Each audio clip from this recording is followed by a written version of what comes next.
Hello everyone, আসসালামু আলাইকুম। আশা করি সবাই ভালো আছেন। তো আজকে সাজিমের জন্য কিছু কেনাকাটা করতে গিয়েছিলাম, ওর দুধ, তারপর সেরেলাক এসব। তো আর ইদানিং ও খাওয়ার সময় খুব বেশি জ্বালাচ্ছে, এখানে ছোটাছুটি করে ওখানে ছোটাছুটি করে, আর শুয়ে খাওয়ানোর একটা খুব ভয় লাগে। এখন সব বাচ্চাদের গলায় আটকে যাচ্ছে প্রতিদিনই, কারো না কারো এসব দেখতে দেখতে আসলে খুব ভয় লাগছে। তো ওর জন্য একটা ফিডিং চেয়ার কিনতে যাচ্ছিলাম। তো আমি হাই চেয়ার কিনতে চাচ্ছিলাম প্রথমে, বাট হাই চেয়ার আসলে আমার মনে হয় ইউজ করা খুব একটা ঝামেলা লাগে আমার কাছে, আর ও বসবে কিনা সেটাও আমি শিওর ছিলাম না। এই জন্য আমি ফার্স্টে একটা লো চেয়ার কিনতে যাচ্ছিলাম। আর এই লো চেয়ারটা দেখে আমার খুব পছন্দ হয়ে গেছে, আর এটার কোয়ালিটি অনেক ভালো।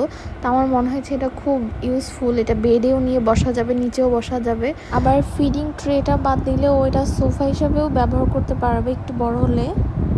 তো 2-3 দিন ইউজ করার পরে আমার মনে হচ্ছে এটার কিনাটা ওঠ, কারণ ওইটার মধ্যে মোটামুটি বসতেছে, মানে অত বেশি জ্বালাচ্ছে না। আস্তে আস্তে ইউজ টু হলে ও ঠিক হয়ে যাবে, অন্তত 1 সপ্তাহ 2 সপ্তাহ লাগবে, দেন ও ইউজ টু হয়ে যাবে।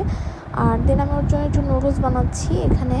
ওর জন্য একটু বেবি নুডলসের সাথে আমি একটু গাজর দিয়েছি, একটু চিকেন দিয়েছি, আমাদের চিকেন থেকে একটু নিয়ে শ্রেড করে দিয়েছি। রেডি ওর ইয়ামি ইয়ামি নুডলস। ও মোটামুটি নুডলস পছন্দ করে, কখনো আবার করে না। ওর মুড আসলে ছোটো বাচ্চাদের মুড কখন কী হয়। তো ওকে আমি চেয়ারটা বাসায় বিভিন্ন সময় ইউজ করাচ্ছি, যেন বসতে আস্তে আস্তে এটার মধ্যে কমফোর্ট ফিল করে। খেলার সময়, তারপর একটু টিভি দেখলে তখন, বা আমাদের সাথে গল্প করার সময়।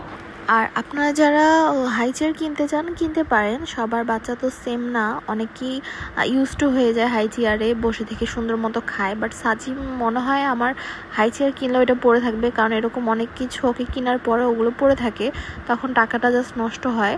তো এই জন্য আরেক লো চেয়ারটাও আমার কাছে বেশ ভালো লাগছে, কমফোর্টেবল। এটাও 2-2.5 বছর পর্যন্ত ইজিলি ইউজ করতে পারবে। আর তারপরে তো আমাদের সাথে টেবিলে বসে খেতে পারবে ইনশাল্লাহ। আর আমি আর হাই চেয়ারের জন্য কিনবো না। তো ভিডিওটা কেমন লাগছে অবশ্যই কমেন্ট করে জানাবেন। কারো যদি লো চেয়ারটার সম্বন্ধে কিছু জানার থাকে অবশ্যই আমাকে কমেন্ট করতে পারেন। তো সবাই ভালো থাকবেন, সুস্থ থাকবেন, আর সাজিমকে দেখে অবশ্যই মাশাআল্লাহ বলবেন। আল্লাহ হাফেজ।